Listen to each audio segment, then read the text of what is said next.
Welcome to Joy in Our Town, a special program designed to bring community leaders to you, where they will be asked to address issues of importance to the public. We will be talking about the problems as well as the positive things happening in our town.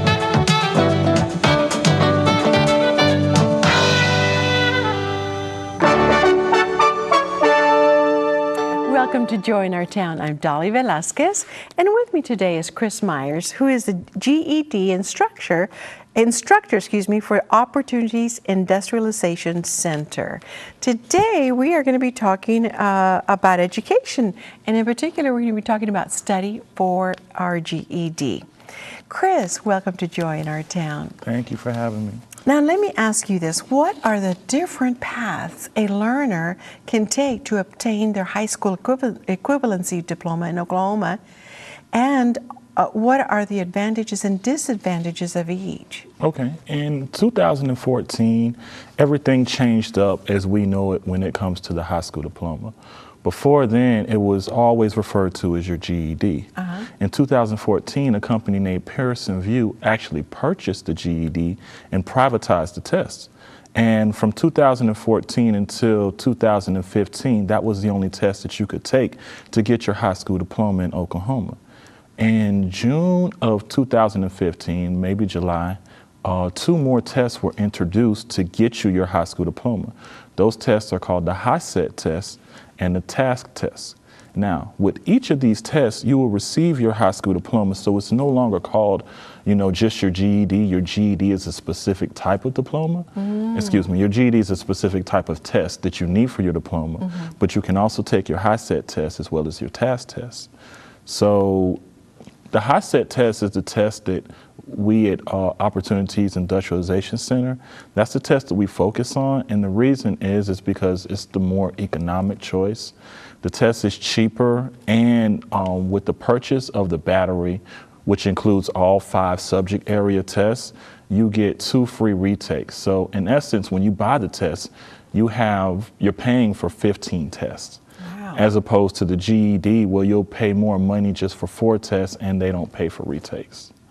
So to sum it all up, you have 3 different routes to take to get your high school diploma. Which route that you take, it depends on your economic situation. If you want to save money, the HiSET is the more economic choice.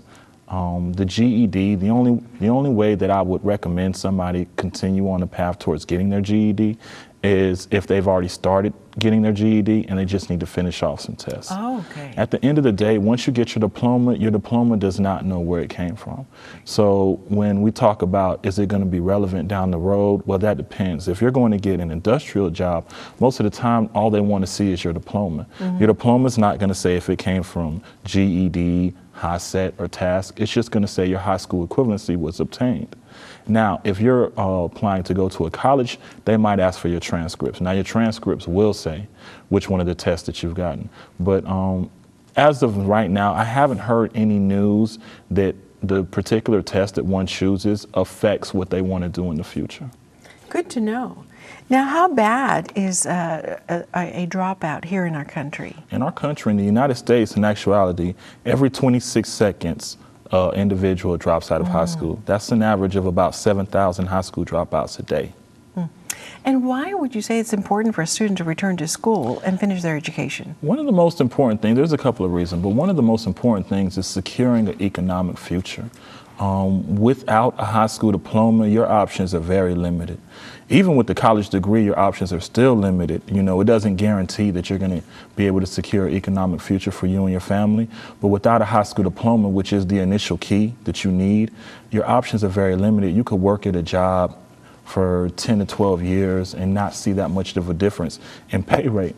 And I feel like it's very important, for individuals who have families as well, not just for economic reasons, but for your kids to see, that even if you went through some things where you weren't able to finish school, for them to see you trying to do it now, it opens up the possibilities for them.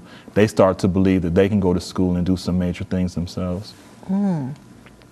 And Chris, what is it that sets apart the GED program at Opportunities Industrialization Center from other programs in the state? OIC has a very unique way of dealing with their learners.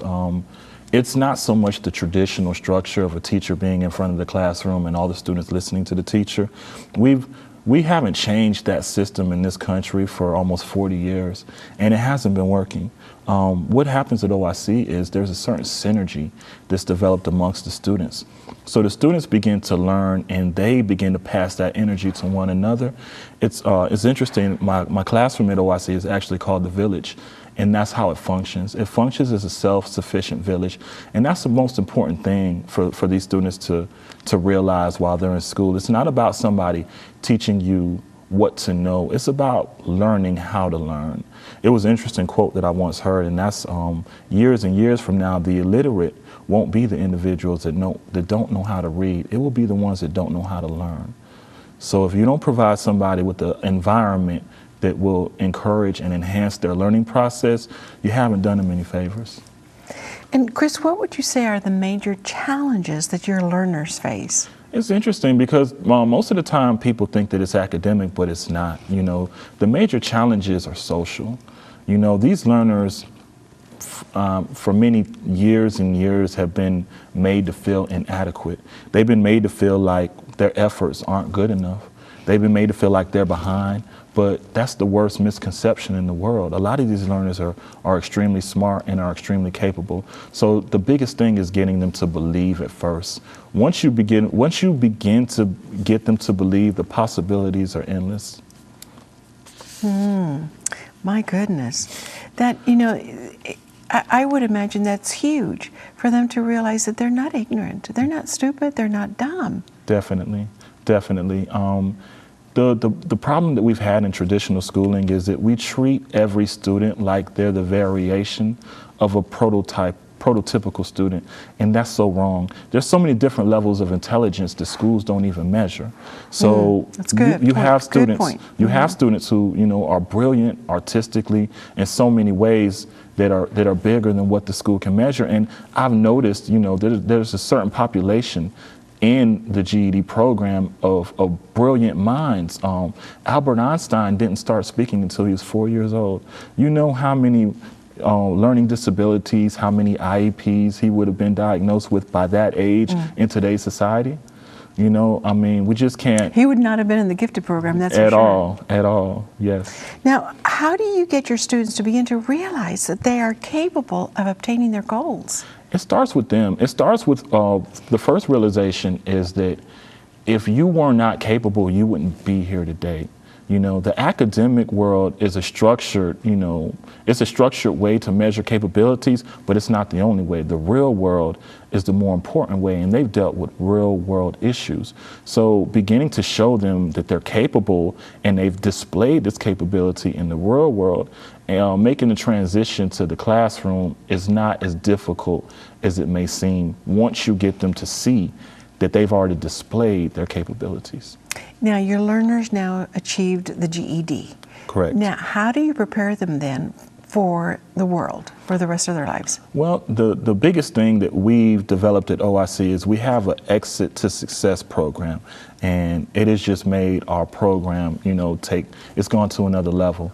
With the Exit to Success program, after they obtain their GED, they come back, they go through interviewing skills, they go through resume preparation, their phone calls are made to jobs, and most importantly, colleges are contacted. They're shown how to fill out their applications for financial aid. All the things that they're going to need to be successful at the next level are taken care of. So it's really developed a more holistic approach to the student instead of, you know, giving them their GED or helping them obtain their GED and then saying good luck.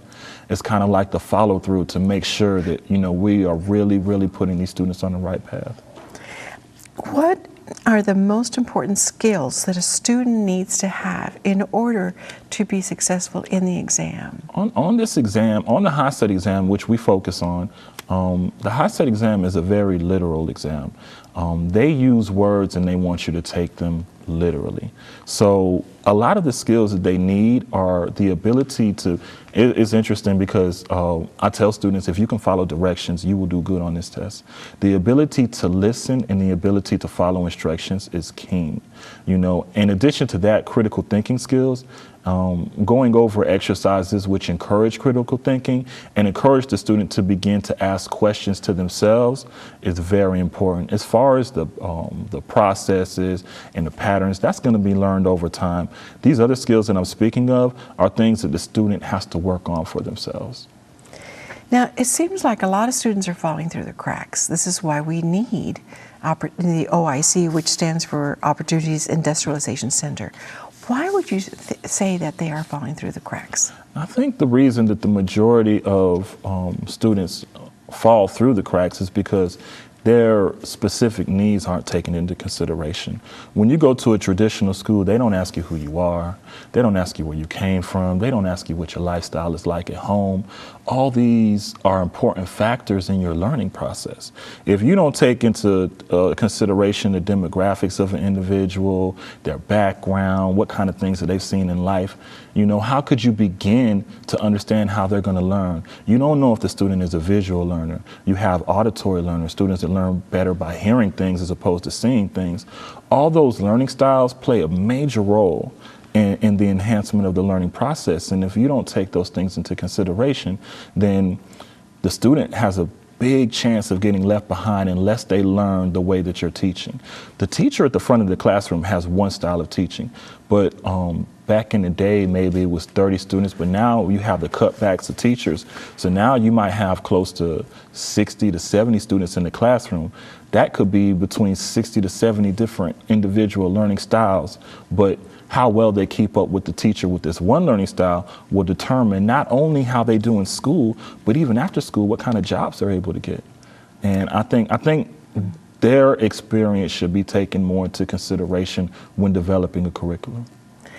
It would set up a student to feel like they're stupid if everybody else appears to be catching it. They're not. Yes. But they are very gifted and they learn differently. Now, what is the most important goal that you feel that every student in your class should obtain? We're in, and you know, it traditionally is called the GED program, and we use that word loosely because, you know, that's what people have become to understand. But in actuality, it's transferred to a HSE program, which stands for high school equivalency. Mm-hmm. And the objective is to get your high school diploma, but that's not my biggest objective in the classroom. No, it's not. It's to me, it's already understood that you're going to get your diploma. That's why you're here. That's what you came for. That's my commitment. That's your commitment. We're going to get that. Mm-hmm. Okay, let's go ahead and put that to the side. We don't applaud success. We expect it. Now we give our just due when individuals, you know, obtain their diploma. You know, we celebrate. But in actuality, we have the attitude that that's what you came for. That's what we were going to do anyway. The most important thing with every student, you know, that comes to the class, even if they leave before getting their diploma, is to develop some skills to be self-sufficient. That is the most important thing that I think that, you know, each student can have. Education is observation. And if you pay attention to your surroundings, you'll be very educated on what it is that you're dealing with, okay? And self-sufficiency is what will take you the longest way in life. If you're able to provide for yourself, if you're able to be in tune with how you learn. Chris, this is so informative. Thank you so much. And thank you for, we'll be back with more of Joy in Our Town.